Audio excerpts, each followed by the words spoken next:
Hello and welcome to the channel. Hope you're having a great day. I'm bringing you another stock that it was on my radar for a while now, and I thought it was a good idea to actually do some technical analysis with you guys and see whether this is something that we should buy or we should pass on, right?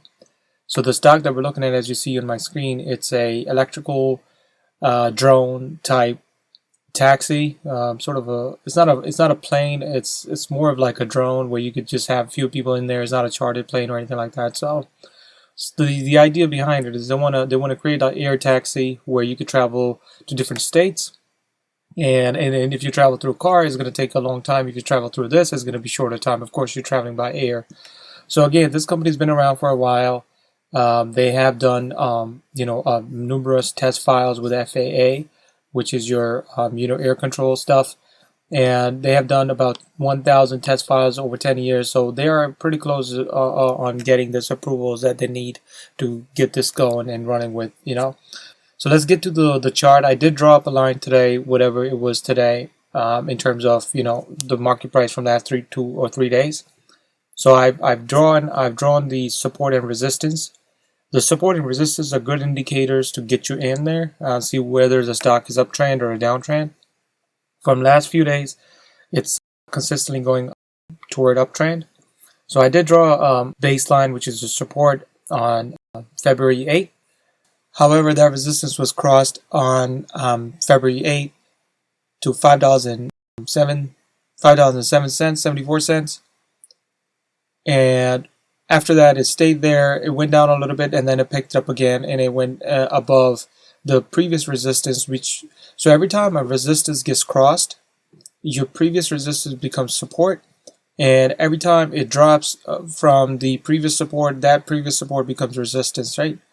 So in this case, now it's fluctuating between the resistance and the support of $4.70 and $5.07, right? So what's going to be a good indicator for you to start off with is to see whether this is going to go down to 467. If it goes to let's say if it goes down below 470, then the possibility is it's definitely going to track down all the way down to the previous support. Usually that's the notion. That's what you need to determine.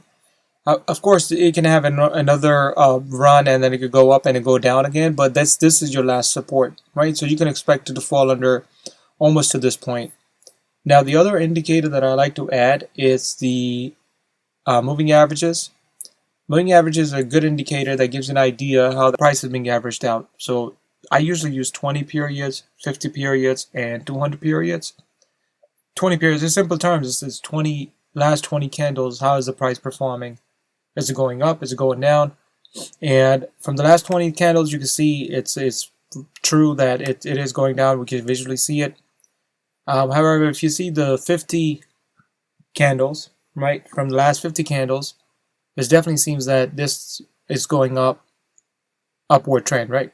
And if I feel like this is definitely going probably upward, and maybe it's going to cross this resistance. If you look at the 200 trade line, 200 periods, last 200 is steady at 423.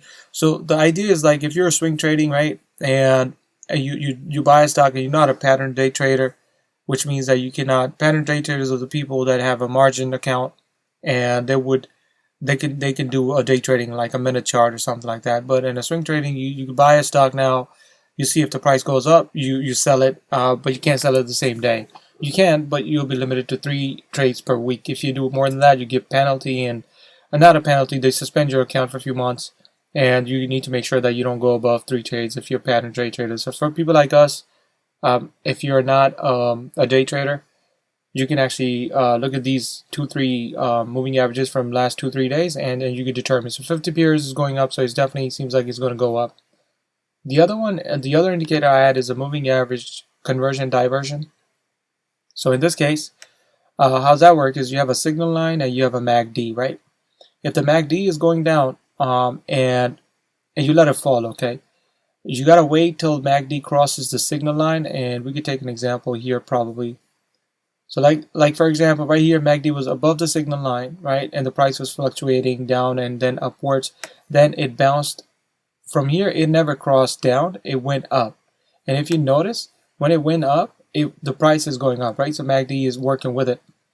If somebody would have sold it here, right here where my cursor is, they would have actually been better off, because after that the price took a dip. So this is very important, that when you see the MACD crosses the signal line, either upward or downward trend, you gotta let it go and see where it would come back, and whether it gets rejected or it goes up. So that's also a very good indicator. The other indicator that I add is the RSI, which is a relative strength index, which how much pressure is in the market to buy or sell the stock. Anything above 70 is overbought. Anything below 30 is oversold. Anything anything at 50, it's a good number. So right now it's at 39. So if you're jumping in, you let it fall and see how farther down it goes. Looking at your resistance, your support, looking at your support. If it goes down, your support, you already know it's going to fall further. But if it goes up, and then you can look at your MACD and your resistance, and you see whether there's a pressure to buy more stock or pressure to sell more stock. That would give you a good price indicator to get in and get out. Okay, so these are the MACD, right? The other ones I usually check is the institutional holding on this.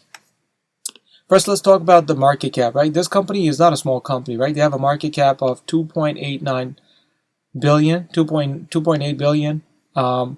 They trade about 6.3 million stocks every day. So definitely not a small company. So, definitely something that to consider. Also, the institutional banking, right? When the stock is not that great, you won't see any institutional people. Institutional are the people like BlackRock, Vanguard, State Street, Morgan Stanley, JP Morgan, all these investment firms, right? They invest money for people. You would see that how much they have holding on to. They're holding on to 552 million valued. Their stock that valued for 552, right? So, and the total number of shares they're holding, it's 604 million shares they're holding. 17% of the stock is owned by the institutional banking people. So that's a good indicator that they have a stake in it. So they definitely will see whether the stock is. They will definitely not invest in something that is going to go to zero. So definitely a good stock to see. And looking at the chart, as we said, right, there's a support at 474. It gets denied. It goes down to 469, 459. You already know it's going to go down to the last support it had, which is 387. If it does not cross that, it goes upward. You look at your MACD and see if MACD crosses the signal line and your relative strength indicator is above 50. You got to go for that. But that's, again, my opinion. Again, I'm not a financial advisor, but if you find anything informative, and I'll be making more videos, such videos, for stocks that are on the cheaper side. And if you're into that cheaper side stocks and want to see some technical analysis, definitely subscribe to the channel, hit that like button, and we'll see you guys again.